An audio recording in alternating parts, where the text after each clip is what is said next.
Like, surround yourself with other women because on good days and hard days, you're going to need girlfriends to support you, to listen to you, to talk to you, to take you out.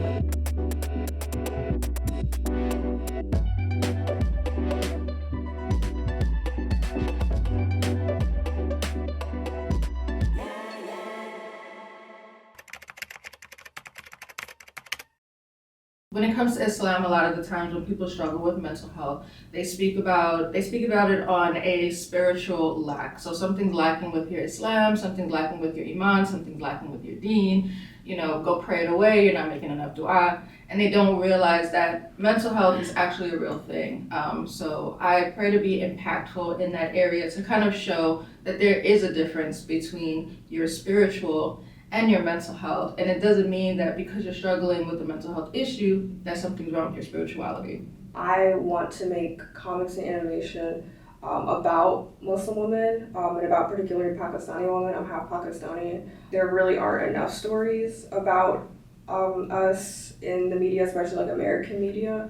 Growing up, I don't ever remember seeing like a Muslim hijabi teaching me in the classroom. So I want to be able to bring that identity in the classroom. And I'll ask them, like, do you like it with me on or off? And they're like, put it back on. So I love that my kids that I've taught are so familiarized with hijab. Finding ways to show up in my faith and my values as a Muslim and the values that my parents instilled with me just means finding a career path where I don't have to compromise a lot of that, but I can also augment the journeys that other people have, especially around solving problems for like impact. And even if it's not always social impact, right? Like I work with entrepreneurs who aren't social enterprises, they're for-profit businesses, but they want to hire diverse talent. They want to make a difference in their community. They want to change the lives of their customers, and I just want to be a part of helping them.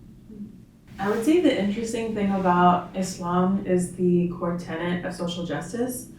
A lot of what's going on in society has systemic injustices and inequalities. So I think being a Muslim and having a passion for sociology and economics, they tie in very well together. But I think Islam is always like guiding me and steering me in the right direction and just reinforcing. To get ahead, you have to go to like happy hours and you have to network with the right people. And there were moments where I felt that I was not getting as far as fast. It was honestly like very tough, especially when you're young. You graduate, you like want to do well, you want to make your parents proud, you want to make yourself proud, and especially in like the corporate setting or in like a for-profit setting, it's really tough. I've been in the corporate world for, I want to say, over 10 years, with a couple of different positions. But as a Muslim woman in the corporate world, I feel like it's really important for me to always be visible. I always have to show my face. I always have to let them know, like, I'm here and I'm qualified and I'm capable. Everything is remote with my job, and I know that when I pop up on the Zoom and they see me as a Muslim woman, a Black Muslim woman, and I'm appearing and I'm the one who has the final say if I'm going to hire you or not, I know that I'm being judged. So it takes a lot for me just internally to remain strong. I think it's a little bit harder for women who wear the hijab. I think like there is like a privilege that the women who don't wear hijab, where they don't always get immediately stereotyped as like the Muslim woman stereotype. In regards to like being stereotyped at work, I don't think I've really dealt with that too much, because actually when I started working at the school, I wasn't wearing a hijab. So I came on the Monday wearing it. So, I mean, some people didn't really notice me, but in regards to like challenges, I would say just like, I've had a couple people like address me and say, wow, you're wearing your headscarf like that. You're not supposed to wear it like that. And I'm like, you're not even Muslim and you're telling me how to wear hijab? It's a learning experience for them. And challenges would be like during Ramadan when I'm fasting and they're like, oh my God, I'm sorry that I'm eating this chip in front of you. And I'm like, continue eating, just like be yourself, it's okay. So I would say in an educational setting, luckily it hasn't been like intense. I've had a corporate like job here And then I've also I work in the nonprofit world now, and I've always felt so welcome. People always ask me how can we be more accommodating? And if they don't, then I will say I make it a point to kind of push, be a pioneer. So I'm always during Ramadan, I need my hours to be accommodated for. But I believe when you treat very well with them, and this is first thing. First thing is the look. I believe that. Yeah. And second, what you treating with them very nice. And after that, you show them the Islam. What look like, what our thoughts, what our beliefs. I believe that's nice.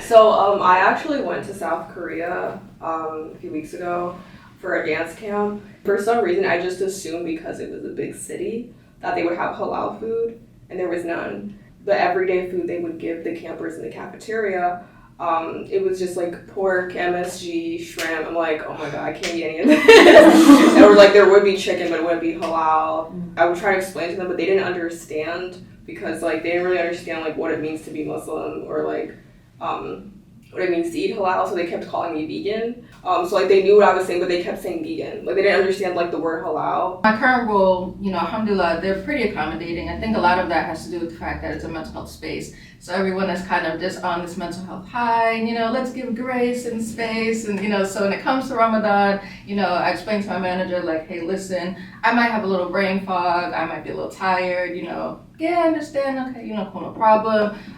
When it comes to time off, requesting for Eids and stuff like that, no issue there. But I have had jobs prior to this one where I literally had to fight, where I was threatening to take them to court because they was denying my time off for Eids. They was not allowing me break time during Ramadan to go ahead and break my fast. If I wanted to pray on the job, that was unethical according to them, and they was giving me a hard time about that. That was a challenge for me in that particular space. I think moving forward for me now, I just know more, and I'm able to kind of set those boundaries with employers and just listen, these are my holidays. I take 3 days off, so I'm taking the 3 days off. I'm taking off time to pray. I'm taking time to break my fast. And, it's kind of, if you can agree to that, if that's something that's not, we can't work out, then this is just not a role for me moving forward. Mm-hmm. I think what I've learned over time when it comes to career and finding balance professionally and with my identity and all the other roles that we play as women is that you have to be also afraid to, not afraid to be misunderstood. After a while, I think for me, especially with starting with a relationship with my parents, I tried to take them on this journey of this is what I know, this is what I believe at this time, this is the information I have, I'm going to do this. I would love to have your blessing. I don't think I'm doing anything wrong by seeking education or experiences to learn as a Muslim, especially when Islam says go seek knowledge, even if it says as far as where is it? Did they say China? Yeah, China, right? And there's a very fine line between where it gets blurred at respecting your family and listening to them. Mm-hmm. So you can respect them, but you can also follow your own path at the same time. And it's a balance. It's really a balance of respecting my parents and speaking to them in a respectful tone, in a calm, understanding tone, and always being grounded in myself. As long as I'm not doing anything that's against Islam, and I'm really making sure that I'm prioritizing self-care and doing things that feel right within me, and I'm home within myself, then that's just a journey that my parents are eventually, hopefully, going to get on board. My kids, I treat with them all the time like a friend. Since I was young, pre-K and kindergarten, they came from school and tell me all the story what happened in school until now.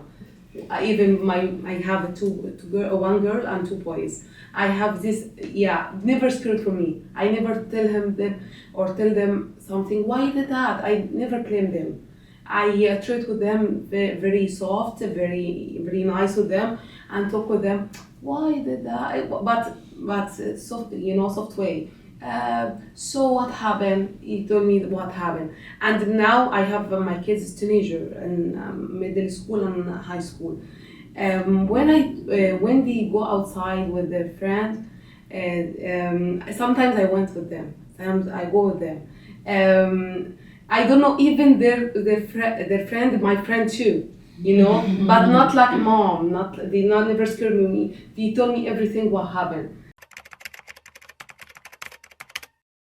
I would say don't be shy about who you are and like you're in your faith and your culture. Don't be shy about it. You don't need to be nervous about it. And I think once you establish that in your workplace, you'll be able to flow in a much better state, and then you'll cultivate an environment where the next employee Muslim woman would be able to be who she is in that place because you've created that space. Definitely be your authentic self, show up with who you are. Make sure that your skill set, because I feel like you always will be tested. Make sure your skill set, can really speak to who you are. In addition, you can show up as that person, but you also have to make sure your skills can back it up as well. So set goals for yourself. Don't be afraid of failure. I think failure is only failure when you haven't learned something from it. And I think that when you show up in your career and you want to have a career, you have to take risks, you have to try different things. It's the only way that you learn. And so, leave the perfectionism, leave this idea that I have to do it perfectly the first time, second time, third time at the door, because it won't help you grow. And also, surround yourself with other women, because on good days and hard days, you're going to need girlfriends to support you, to listen to you, to talk to you, to take you out. And third, say yes to every opportunity, because you never know where it will lead you, and maybe you'll realize that this wasn't for me, but then that sort of refines your understanding of what you do want. I would say find a mentor, and a mentor meaning someone who is working in the field you want to work in, and they have that experience that you don't have yet, and they have more knowledge in that field that you don't have yet, because they can really teach you a lot about what you want to get into, how to get into that field. They can even teach you lessons that they learned. Okay, yeah, be brave all the time. Don't blame yourself for everything. Anything happen, and throw it back. And proud of yourself all the time. You are Muslim. You have to you have a good manner all the time. Thank God we have this religion in our life. We are so lucky for that. And keep going.